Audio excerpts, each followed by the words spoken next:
ደሞ ቢመጣና ደሞ እንዲሁ ተቃቅፈን ነበር እንዲሁ ተሳስመን ነበር ተክሊል ይፈቀዳል ይላል። አይቻልም።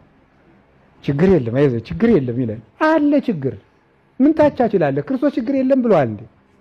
አላለም። ካልተቻለ አልተቻለም። ያለህን እዛ አግባ በቃ ይበቃል። ሀለለ የለህም ነው።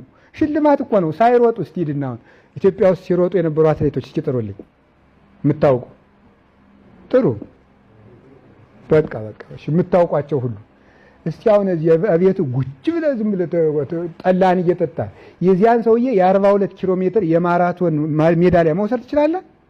አችልም። ተክሊል ድንግልናውን የጠበቀ ሰው ሽልማት ነው። ሳትሮጥ ምንድነው ሸልሙ? አሮጥክማ ቤት ነው ያለ። በቃ በቁርባን አግባ ጠባይን አሳምራ። ይሄንን የወር አበባውኝ ነበር። እሺ እና ደግሞ ልቆርብ ተዘጋጅቼ ነበር። እሺ ልቆርብ ከተዘጋጀው 5 ዓመቴ ነው። እሺ